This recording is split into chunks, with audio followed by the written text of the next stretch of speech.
For my 30th birthday, my family secretly flew to Tahiti without me.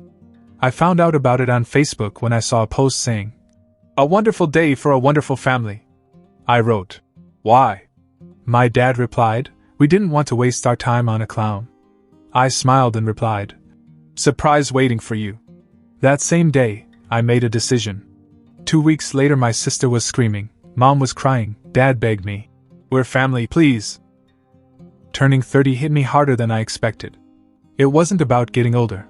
It was about realizing that maybe I didn't matter to the people I thought would always be there. I woke up early that morning. Emily was already in the kitchen, trying to flip pancakes without burning them. Noah ran into the bedroom with a crumpled card he'd drawn at school, all superheroes and dinosaurs, because that's what I still was in his eyes. I hugged him a little tighter than usual.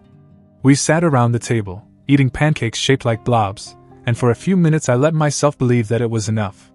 That maybe a small, quiet birthday with just the two people who really cared about me was all I needed.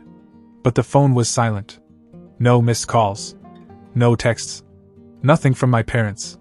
Nothing from my sister, Olivia, who I'd practically raised after my parents got tired halfway through raising me. Emily kept looking at me, trying to make conversation, trying to keep the silence from weighing down the room. I kept brushing her off, pretending I didn't notice. Deep down, I was making excuses for them. Maybe they had a surprise planned. Maybe they wanted me to stop by later. Maybe they were just bad with time zones and had forgotten what day it was. After lunch, when I couldn't stand wondering anymore, I opened Facebook. The first thing on my feed was a photo of my family. My whole family. On a beach somewhere that looked ripped right out of a travel magazine. Palm trees, clear water, everyone grinning like idiots. Even my Uncle Rob was there, and he lives 6 states away. The caption underneath said, "A wonderful day for a wonderful family." For a second I thought maybe it was a remembrance post. Maybe something from years ago was surfacing. But no. It was posted 11 minutes ago. Fresh. Bright. Happy. I felt my stomach sink. I stared at it for a long time. I don't even know why I said anything. Maybe part of me still needed an answer. Maybe I wanted them to say it was a mistake. I typed one word. Why? I didn't have to wait long. My father answered right below it, as if waiting for me to notice. We didn't want to waste time on the clown. I remember just sitting there, blinking. Emily was leaning over my shoulder reading it, and she didn't say a word. She didn't have to. I could feel her whole body tense. I didn't get angry. I didn't cry. I just smiled. Because finally, there it was. No more guessing where I stood with them. No more giving them the benefit of the doubt. I typed another comment back. "You're in for a surprise." Then I closed the app, put my phone face down on the table, and stood up. That was when it clicked. I wasn't going to go after her. I wasn't going to sit around and hope they realized they screwed up. If they thought they could cut me out of their lives like I was nothing, they were about to find out what it felt like when the tables were turned. They had no idea what I had done for them behind the scenes all these years. The rent I paid so Olivia could live near her college. The tuition checks I sent each semester without so much as a thank you. The car repairs I covered for my dad when he forgot to pay his insurance. The credit card bills I paid when my mom maxed them out again and told me it was an emergency. It all added up. Silently. Month after month. Year after year. That morning, standing in my kitchen while my son played with his toys and my wife pretended not to cry in the corner, I decided it was over. 2 weeks. That's all it would take. 2 weeks for the shock to hit them. And when it did, they wouldn't just call me. They'd show up at my door begging. They were going to treat me like a clown. They wanted to find out who was running the show. The first thing I did was call the bank. Then the college. Then the utilities. Every single payment I had made for them, I stopped. Olivia's tuition? Gone. She'd gotten used to me quietly paying the balance each semester so she could concentrate on her studies, instead of getting a part-time job. Well, now she was about to get a crash course in financial reality. The rent on her off-campus apartment? Cancelled. The landlord had my number, not hers. I made sure he knew she was responsible for the full amount, effective immediately. My parents' bills? Same deal. Electric, water, gas, internet, everything. They had no idea the low bills, They bragged about were because I paid most of them every month. I even called the car insurance company to let them know the next payment wasn't coming. Emily was watching me the whole time. She didn't say anything at first. She just made sure that Noah was busy building a Lego fort upstairs, and then came to sit next to me when I finished the last call. "Are you sure you want to do this?" she asked. I looked at her and realized there was no doubt in my mind. "You made it easy for me." There was silence for the next 2 weeks. Dead air from her side of the world. Not a single message, not a single phone call. I saw more posts, pictures of them drinking cocktails, smiling in the sun, pretending the son they abandoned didn't exist. And honestly, for those 2 weeks, I felt lighter than I had in years.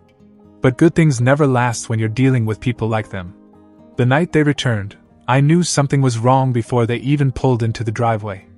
Olivia had texted Emily earlier, asking if we could talk.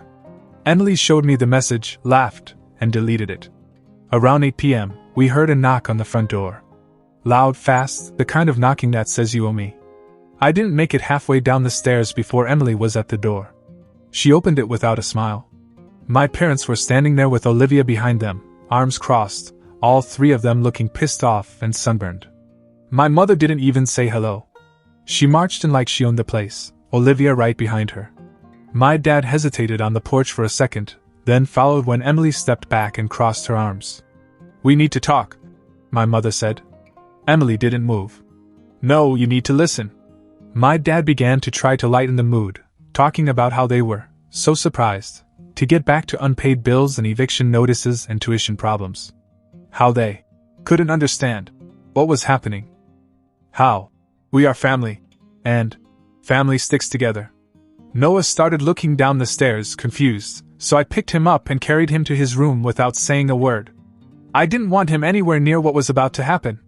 By the time I got back downstairs, the scene had already exploded. Emily wasn't holding back anymore. She tore into them in a way I'd never seen before, laying out every single thing I'd done for them over the years while they treated me like an afterthought. She didn't scream. She wasn't emotional. She was calm. Cold. Sharp. "You bled him dry for years," she said.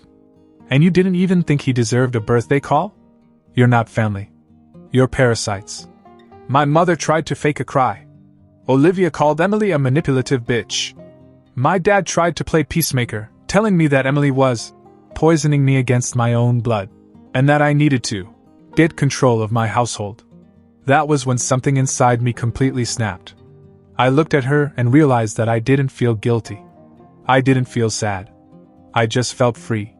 "Get out," I said. They stood there as if they didn't understand the words. I said it again, slower. "Out. Out." Emily didn't move from the door until they were all out. Then she slammed it so hard the windows shook. And as I stood there in the silence that followed, I realized this was only the beginning. The next morning it started. First it was a text message from my dad.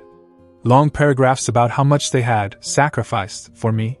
How raising me wasn't easy. How they didn't deserve to be treated like strangers. Then my mom chimed in with a voicemail, half sobbing, half ranting about how Emily was turning me against them. How my wife was controlling me, and how they were losing their son to some woman. Olivia's messages were shorter. Just pure angry entitlement. "You're ruining my future. You owe me. I can't believe you let that gold digger brainwash you." I didn't answer any of them. Emily and I spent the morning taking Noah to the park. We got ice cream. We played on the swings. For the first time in years, I felt like a real family man, not a bank account in sneakers. But ignoring them didn't mean giving up. Not by a long shot. That night, while Emily was upstairs giving Noah a bath, they showed up again. This time my dad didn't even knock. He just started banging on the door like a cop with a warrant. I opened it a crack to see the 3 of them standing there, angry and exhausted, like the holiday high had finally worn off. "We need to talk," my dad said, opening the door wider. I didn't step back. "We already did," I said. My mom put on her broken bird act again, wiping at her dry eyes like she could barely hold it together. "We're a family. You're letting her drive a wedge between us." Emily came down the stairs just in time to hear. She didn't say a word. She didn't have to. I leaned against the doorframe and looked at her carefully, as if I were seeing her for the first time. "You know," I said, "it's funny. For years I have paid your bills. Paid for your mistakes. Paid for everything Olivia needed, everything the two of you wanted. And you barely said thank you." They started to speak, but I cut them off. But the second I stop handing out money like an ATM, suddenly I'm brainwashed. Suddenly Emily is the villain. "You didn't lose a son. You lost a wallet." My dad's face fell. He wasn't used to hearing me talk like this. "She makes you think we're the enemy. She's too comfortable, Thomas. She's overstepping. It's not right." Emily laughed under her breath. A short, sharp sound. I turned and looked at my wife, standing there calm and steady, and then back at her. "You think she's the problem? She's the reason I woke up. She's the reason I finally saw you for what you are." My mother started to protest, but I shook my head. "You went to Tahiti without me. You told the world that I was a clown. And you thought I'd just, what? Keep paying? Keep playing the fool?" They had no answer. "You are no longer my responsibility," I said. "None of you are. And you don't get to decide who is family. You've already made that decision." I nodded toward the road. "Go." For a second, it looked like my dad was going to argue, like he was about to launch into one of his legendary guilt trip lectures. But something in my face must have told him it wasn't going to work this time. He turned. Olivia swore under her breath. My mother started to cry real tears this time, but no one cared. Emily shut the door behind them without a word. We didn't talk for a long time after that. We just sat on the couch, listening to the quiet house around us, breathing like people who had finally escaped a burning building. For a few days it was as if the world had stopped. No texts. No phone calls. No surprise visits. Just silence. Emily and I didn't talk much about it. We didn't need to. There was this understanding between us now, something unspoken. We were through begging people to respect us. We were done funding people who thought they were better off without us. It would have been nice if that was the end of it. But people like that don't go away quietly. On the 5th day, I got a letter in the mail. No return address, just my name scribbled on the front. I opened it on the kitchen counter while Emily helped Noah with his homework in the living room. Inside was a single sheet of paper, handwritten in my mother's neat, dramatic cursive. It was a full-page speech about forgiveness, and blood ties, and a mother's unconditional love. She begged me to come to my senses before it was too late to repair the damage. She even had the nerve to end it by asking if I could send Olivia a check for her next semester, as a gesture of goodwill. I read it twice to make sure I wasn't hallucinating. Emily saw my face and came over. I handed her the letter. She read it in silence, then tore it neatly in half and threw it in the trash without blinking. That night, Olivia tried her own version of an apology. She called me from a blocked number. When I picked up, she launched into a speech about how she was stressed out and didn't mean what she said. How she was under a lot of pressure and had made mistakes. How you're my big brother and we shouldn't let stupid stuff come between us. I let her talk. I waited for her to finish. Then I said, "You need to find another idiot to finance your life. I'm retired." She started crying and cursing at the same time. I hung up and blocked the number. 2 days later, my father showed up at my office. I knew he'd find me eventually. He came in like a man on a mission, all fake smiles and fatherly wisdom. He told me he understood why I was upset, but that a real man doesn't let a woman come between him and his blood. That was the moment I realized they really believed it.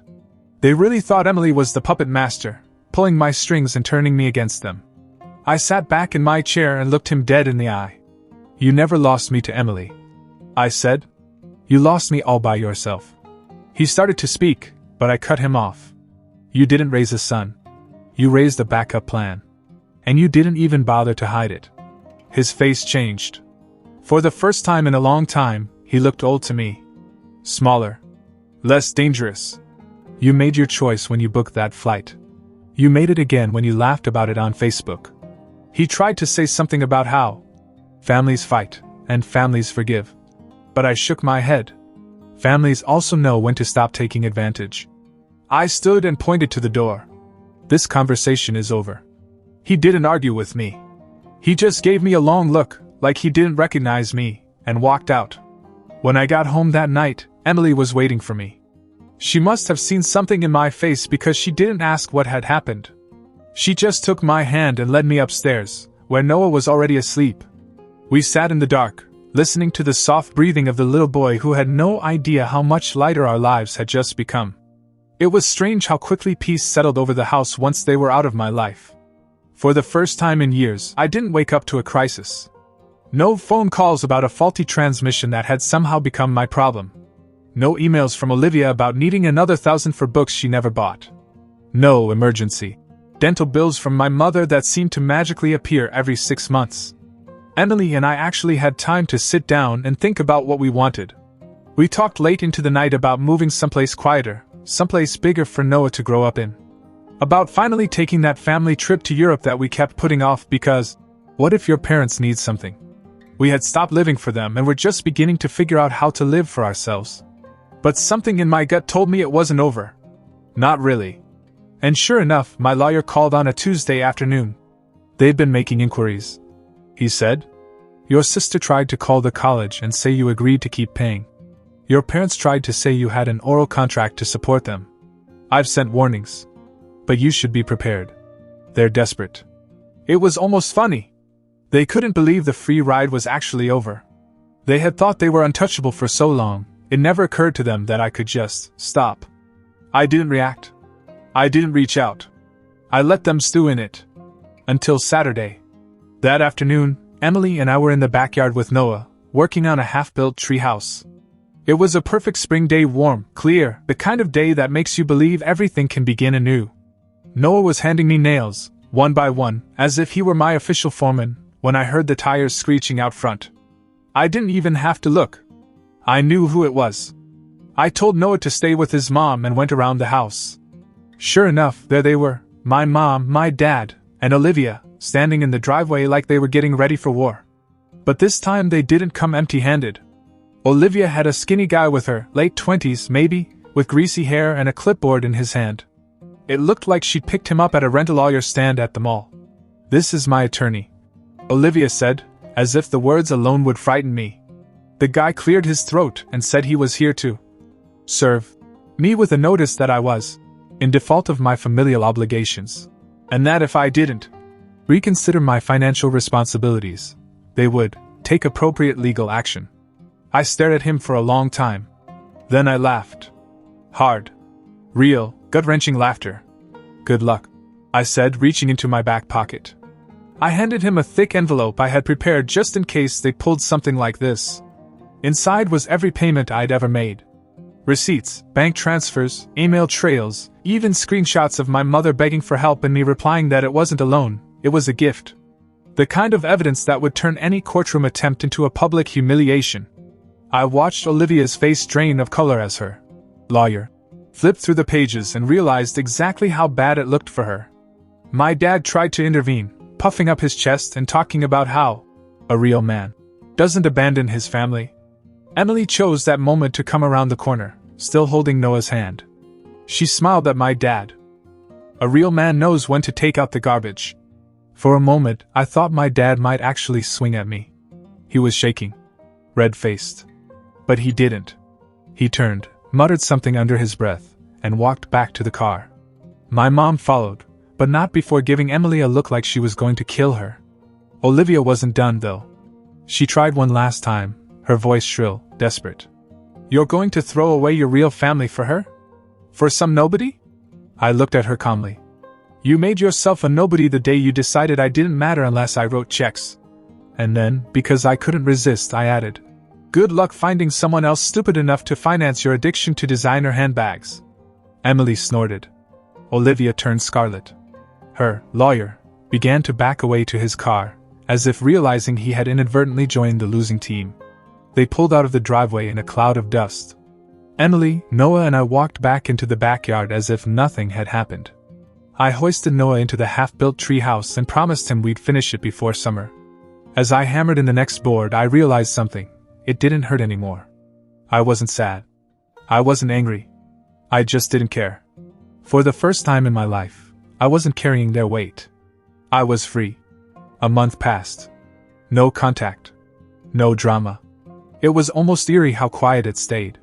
I kept half expecting something, a last-minute guilt trip, a fake medical emergency, some new disaster they'd concocted to drag me back in. But nothing came. Emily and I signed papers for a new house 2 towns over. Bigger yard, better schools for Noah, no reminders of all the years I wasted being her safety net. Life was finally moving forward, clean and sharp, like a knife slicing through all the garbage we had left behind. I had almost begun to believe that the nightmare was over. Until the letter came. It wasn't from my parents. It wasn't from Olivia.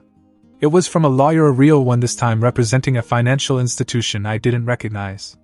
Inside the envelope was a bombshell. My parents had taken out a massive personal loan 6 months ago. And they had listed me as a co-signer. Without my knowledge. Without my signature. My stomach sank. I immediately called the attorney listed on the document. After a tense conversation, it became clear they had forged my signature on the paperwork. And now that they had defaulted on the loan, the bank was coming after me.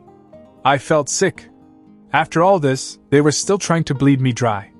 I got off the phone and sat there staring at the wall, feeling the old anger creep back in. Emily came into the room, saw my face and sat down without asking anything. She just waited. When I finally told her, she didn't get angry. She didn't cry. She smiled. "Good," she said. "Now we bury her properly." She was right. I hired a forensic document examiner. I paid out of pocket to have the signatures analyzed. Less than a week later, the report came back, 100% forgery. With this evidence in hand, my attorney filed charges of fraud and forgery. Real charges. Not civil ones. Criminal ones. This was no longer about money. It was about principle. It was about making sure they couldn't ever do to me or anyone else what they had done. When the police showed up at their door, it wasn't a polite knock. It was a full search warrant. I heard later that Olivia cried hysterically as they led my father away in handcuffs. My mom passed out on the front lawn. It made the local news. Emily and I sat on the couch that night, eating popcorn and watching the report. It felt surreal. The story had spread through our town faster than I could have imagined. Respected community couple arrested for forging son's identity in $80,000 loan scandal. People who had once whispered about what a bad son I was suddenly didn't know where to look when they saw me. The fallout was swift and brutal. They lost their house. Olivia lost her place in college. Financial fraud doesn't mix well with student loans. They became exactly what they accused me of being, nothing. The irony was almost too much to bear. A month later, after everything had settled down, I found a handwritten note taped to our new mailbox. It simply said, "We're sorry." No signature. No explanation. Emily and I burned it without even reading it twice. Noah finished his tree house by the end of that summer. We put up a tire swing. Started planning our trip to Europe for real this time. Sometimes, late at night, I think about it. About how quickly it all fell apart. About how loyalty and love and family only means something if both sides believe in it. But mostly I think about how good it feels to finally live a life they can't touch. And how funny it is that the clown they were laughing at turned out to be the only one who knew the whole show was a joke. Update. We had been in the new house for about half a year. Life had settled into something good, peaceful, normal. I hardly thought about them anymore. Even Noah stopped asking why Grandma and Grandpa didn't visit. Then one morning, Emily got a letter in the mail. Handwritten. No return address. But this time it wasn't addressed to me. It was addressed to her. She read it slowly, her face unreadable the whole time. Then, without a word, she pushed it across the table. It was from Olivia. Apparently she'd been thinking about everything. From jail she'd gotten 6 months for her part in the fraud, probation, community service. Nothing that would make up for what she had done, but just enough to make it real. The letter wasn't asking for forgiveness. It offered a deal. She said our parents were up to something. A new scam. She said they were trying to pin the whole thing on her, cut her out, and disappear. New IDs. Quietly moved to another state. She claimed to have proof records, bank statements, phone backups, and she was willing to turn them over. But only to Emily. Not to me. The last line of the letter stayed with me. "I've realized something. You married the wrong person. But he married the right one." Emily read this part twice. Then she folded the letter neatly, put it in a drawer, and said, She wants attention. Let her rot in silence. I agreed. But a week later, Emily quietly sent it to my lawyer. Just in case.